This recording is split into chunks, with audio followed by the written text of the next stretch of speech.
Welcome, everyone. We are so excited to be here this evening, and I know it's a little bit later, but welcome to the Beacon of Light podcast this evening. Tonight we have Miss Kristi Larabee. And Kristi, where are you broadcasting from this evening? I'm in Rome, Georgia. Rome, Georgia. There, my fingers are all warmed up now. And I'm April Tribe Juke, broadcasting from Twin Falls, Idaho. And let's get this party on a roll. Here we go. I'm April Tribe Juke. Welcome to the Beacon of Light podcast. I believe we are all made with light, and light is hope. This podcast brings authors who write stories of hope to all of you. Your journey to be inspired and amplified by these stories starts now. All right. Welcome back, everybody. We are thrilled that you're here. We see people popping up here live. Please put down where you're from, what you're doing, how you're hanging things out tonight on this beautiful last day of summer. Officially tomorrow, fall starts. So pretty exciting news. So Kristi, you're here tonight because you have written a book, right? Do you have that book there? You want to show it up loud and proud? I do. Yes, ma'am. Okay. Awesome. Ooh, tell us that title. It's not even backwards. Tell us the title of that book. It's called Miscarriage of a Dream. Oh, wow. Excellent. And you can see underneath running down there what to do when God's plans don't match yours. Anyone ever have those challenges out there? Or you're solid? I'm going to challenge you with that. And I'm sure a few of your plans have maybe gone in different directions. And someone above is smiling and always has you in his hands. So this is the book we're going to discuss tonight. And Miss Kristi has quite a passion for this experience. And we wanted to bring it to all of you tonight because really in the title, she kind of punches it home. You don't have a lot of questions to ask about, I wonder what this book is about. But really, it goes in so much more deeper. So, Kristi, what inspired you? Oh, look, we've got Debbie here. Thank you, Debbie. Oh, that's my sister-in-law. Hi, Debbie. Hey. Awesome. We are so happy you're here and joined us. Like and share, invite more people in, and we are so glad that you are here tonight. So, Kristi, why did you write this book? Yes, well, so like most of us, I had some basic plans in mind for my life when I graduated high school and college. And a very big part of that plan was to have a family of my own. And so 2-3 kids. And so when my husband, it seemed like a pretty simple dream. I didn't want to be, rich and famous or win $1 million, just wanted to have a family. And so when my husband and I had been married for a couple of years, we decided it's time. We're gonna try to have some kids. So I figured we would just try, and then we would get pregnant, and then we'd have a kid. And that is not the way that it worked out. We got pregnant, no problem. Super excited, amazing, telling the whole world. And then nowhere did it ever enter my mind that we would not be welcoming a baby into the world 8 months later. But we didn't. That dream, that baby did not live. And so there began a season of 7 years of repeated disappointments, repeated devastation as we tried to make this dream happen. And it just, it wasn't going the way that I planned. So over that time, we lost 6 pregnancies, and God taught me many lessons. I experienced a gazillion roller coasters of emotions, went through the stages of grief, got stuck on, different ones each time, just kind of trying to process all of the feelings that come up when your plans and your dreams just don't go the way that you want them to. You feel like a failure. And I just wanted to make it happen kind of in my own strength, just did everything that I could possibly do to just have a baby. It became an obsession. And ultimately, like I said, God taught me many lessons through that time, but I had to come to the point of just accepting that this was out of my control. Whether I had a baby I couldn't make it happen, on my own. And I had to just turn my plans over to God and accept, that his plans and my plans were obviously not matching up. And I just had to just sort of let it go and realize that whatever was going to happen was going to happen. And so he laid it on my heart to write a book about those lessons, because my dream, involved miscarrying children, but, you can miscarry any dream. It doesn't have to be having a family. It can be, you want to start a ministry or have a certain career, or you want your child to, follow in your footsteps and, take over the family business, or, just anything that can go awry, in your life. And so God's plans are always better than our plans was the main lesson that I learned through that season. So that's why the book. Amazing. It is really true, because we have plans and ideas, which are a good thing to have. And they get you started, I think, in action and emotion. But I think you said something really, really key, is the obsession that happened, right? It almost becomes this idol itself. Mm-hmm. And you're thinking, but this is righteous. This is this is a good thing. I'm not asking for, like a lot of covetous kinds of things. But if we start to covet whatever is laid there, whether it's good or could be evil, what changes in our heart? What do we get blocked from? What do we miss, right? Mm-hmm. And so sometimes the lessons that God has to give us, unfortunately and fortunately, are carried through ways that sometimes are something that is the most precious to us. And I'm sure there's those pangs where, and just the everyday life of going to the grocery store or going to Target or whatever, and you're seeing family and you're so hyper focused on wanting a child. I'm sure it felt like everyone was pregnant. Even the men were pregnant. You're like, everybody? Really? Everybody? It gets to that point because our focus is so hyper focused. That's all we see. Mm-hmm. And in looking that way, sometimes we miss the very thing that God is trying to show us. So how did a few of these lessons come about? Like, name one lesson from this experience that you will never forget?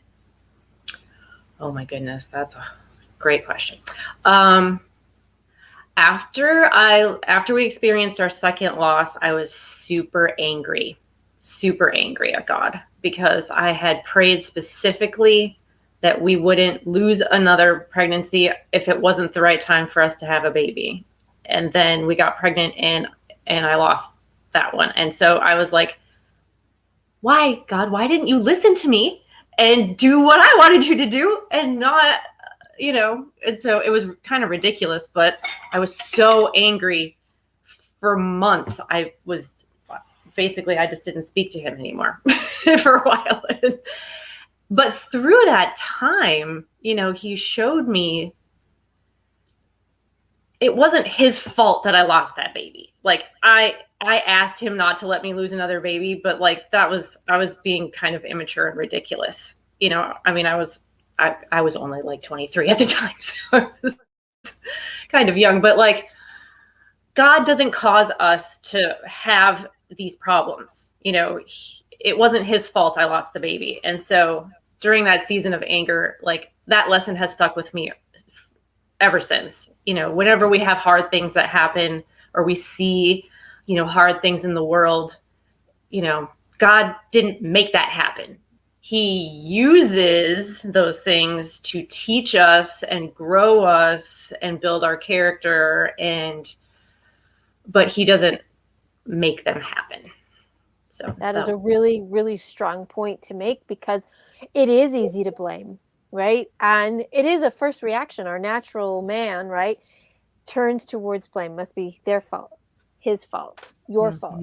And that blame it's such an easy scapegoat, and it can fester, and we can put a lot of people on the blame barge, right?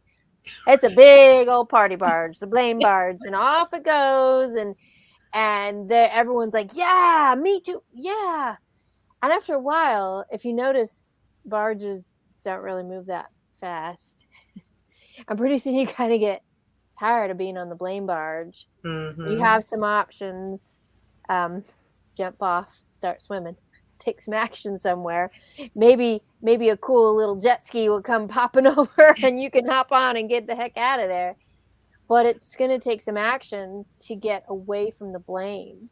So in that anger and then that feeling of blaming of God, what happened to start to change your heart? Did it happen right after? Was it a few more years later?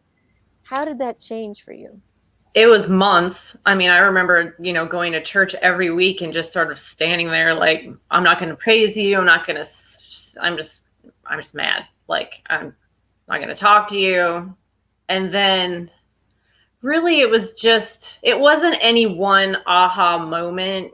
It was more just little whispers of the Holy Spirit kind of, over those months, just like working in my heart and just kind of making me realize I'm being ridiculous. Like, this is not, it's not God's fault that this happened. It was an unrealistic expectation that he would get inside my box and do what I asked him to do rather than, what his plan is ultimately. So. Yeah, that's so true.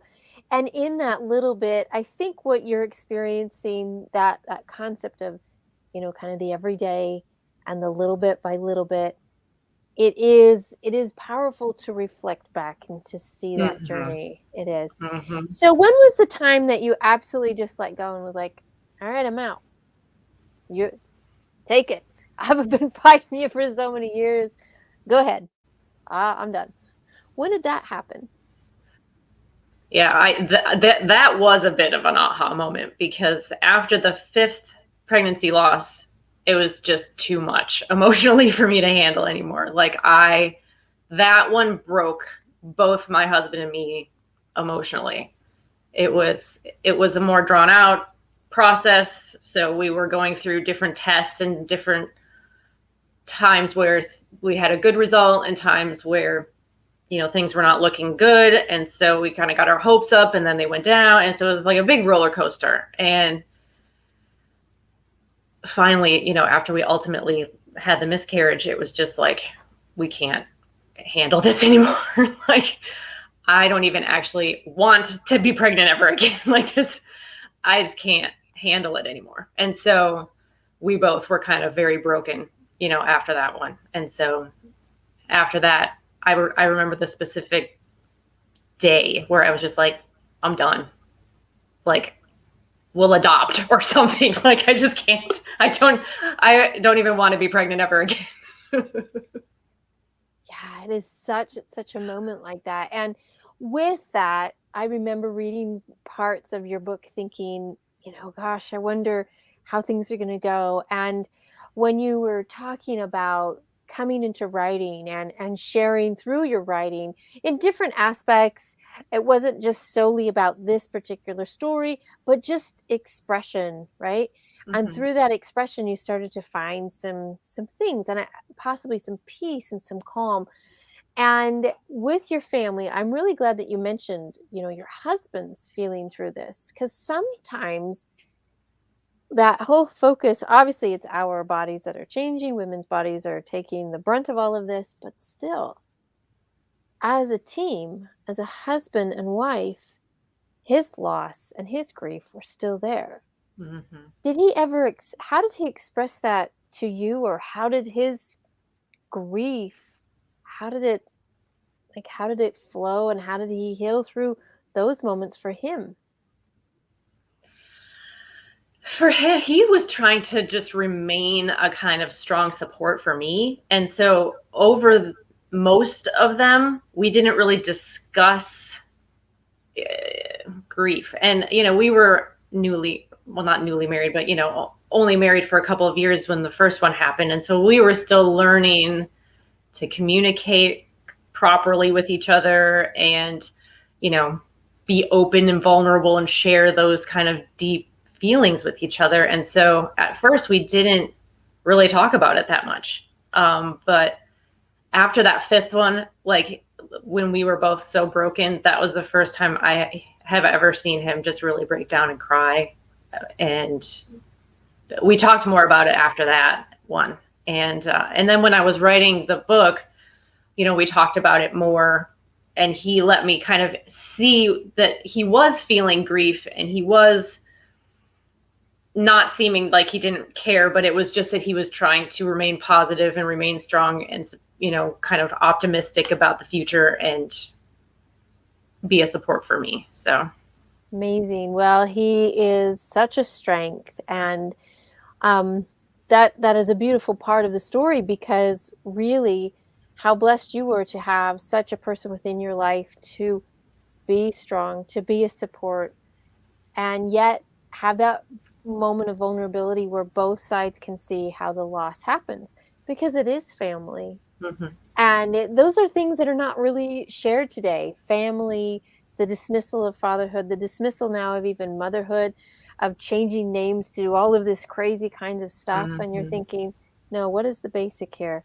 It's always been family. Mm-hmm. It is the Heavenly Father. It is a Son, Jesus Christ. It is all of us organized into families. We got to stay basic, people, Mm-hmm. and really remember it's not, rocket science really is in this space. And so, like you said at the beginning, this dream of yours was something that was very familiar, right? To have a family. It wasn't anything like, wow, I've never heard of that. That's amazing. We all come here somehow. So really, that's just a beautiful thing to want and to desire. So what do you think what do you hope people who are reading your book, what do you want them to get out of the message of your book? Yes. Well, so like I said, we all have dreams and plans that can go awry. So even if you haven't lost a pregnancy, the lessons in the book can apply to any dream that has sort of, and especially the ones where you get your hopes up over something and you think, okay, this is it, it's happening now. And then it doesn't happen, kind of over and over again. And we go through such feelings of angst and failure and, so many emotions. And so in the book, we start out, talking about identifying all of those kind of feelings. And we, a lot of times, cope in ways that aren't very constructive. And so identifying all those kind of ways that we might be coping poorly with the loss, the feeling kind of out of control of, our circumstances when things go awry with our plans, then learning how to fix it. There's 3 steps that you go through to kind of grieve, your process your feelings about the disappointments that have gone on in the past. And then you learn how to just sort of come to that place of acceptance where you really do just surrender it all to God and say, okay, I'm going to give you control of this. I'm going to stop trying to, micromanage the situation and make this happen in my own strength. And that's where freedom is. Freedom and peace. That's in the acceptance and just giving it over to God. That is where the peace is and the freedom. So that is what I hope people get out of my book, is that you can learn, you can let go of all of the negative, kind of things that build up inside you over those disappointments. You can move through it and you can come into freedom. Wow, beautifully said. Isn't that so interesting? The very thing we fear is letting go of that control. Mm-hmm. And in doing that, we find our ultimate freedom. Absolutely. It is the ultimate step of faith to be like, but are you sure? And really, yeah, he created everything. I'm pretty sure he's got this. So maybe we should just kind of let him have it. And I know it's really easy to say, and we all struggle. I struggle. We all do. And yet we can improve in that struggle, right? Mm-hmm. And there are times where I see how, as I've let things go towards God, I'm like, wow, it really is amazing. And then when I'm having problems, I'm looking at it like, oh, I'm holding on pretty tight. Oh, okay. Right. Let that go. So you think, oh, I've learned the lesson. And there's more opportunities every day to continue Right. to learn. Yep, for sure. It's a process. It is the process. It is the process. Well, that is a beautiful thing with your book. So I don't want to give anything away in your book, but does it have maybe a happy ending? Yeah. I don't think most people who know me or whatever, they know that we did get a happy ending ultimately. So. Awesome. That is fantastic. So you all have to read what that happy ending is, because mom's word here. Yep. So remember, in Miscarriage of a Dream, what to do when God's plan doesn't match, your own plan. Maybe it's time to let go and let God, right? Maybe it is time for those kinds of things. So Kristi, as you were writing your book, were there any moments in time where you were like, I'm gonna stop, like this is not really gonna happen? How did you push through some of those things for maybe some of our other authors out there that are maybe coming up to that point in their writing adventure?